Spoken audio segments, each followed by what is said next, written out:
So the data showed that our students were not showing as much growth in reading, and the gap between Year 3 and Year 5 NAP plan showed that the gap was just getting bigger and something needed to change. Our reading sessions consisted of different rotations and activities that the students completed every day. While the students were completing these rotations, I'd be doing a guided reading session on the floor where I'd be getting interrupted by students who didn't know what they were doing or they'd finished early. They also didn't have a classroom library where they could go and pick books that were just right for them to read.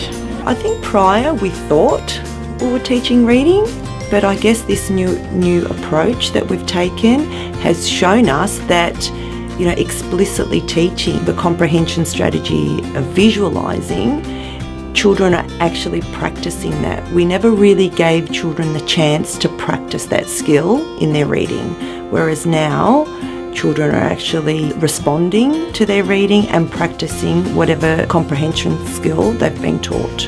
The external consultant worked with every teacher in every level, so we had a whole school approach of what reading looks like at Our Lady's Primary School.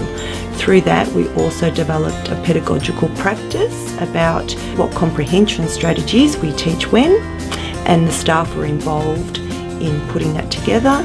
Teachers are planning and setting goals together. Moderation is really consistent, has had a huge impact on not only building our teacher capacity, but also teachers getting to know their students.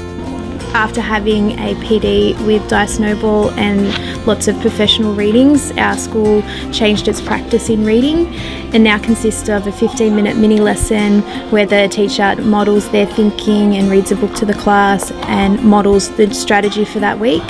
The students then go into 30 minutes of independent reading where they practice the strategy in their reading journals while working on their individual reading goals. While the students are reading, the teacher does a guided reading session and conferencing with the students.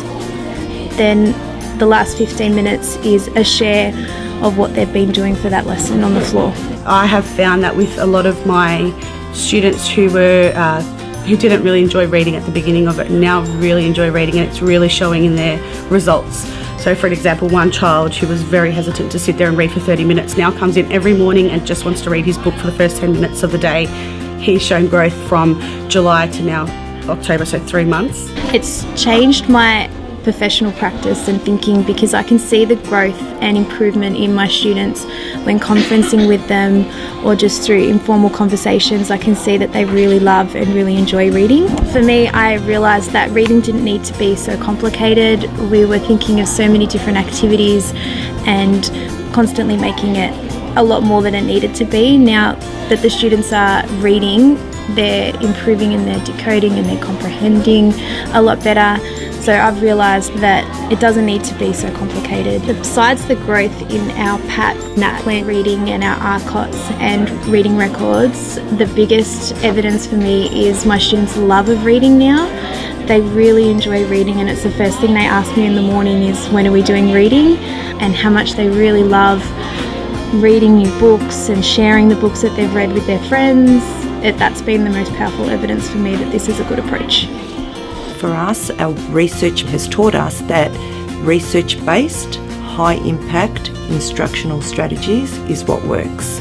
And like John Hattie's work says, that collaborative expertise amongst teachers has the greatest effect on student learning. So for us, it was about building that teacher capacity. It was about having, the professional learning communities where collaboration is what it's about. It's not my students, they're our students.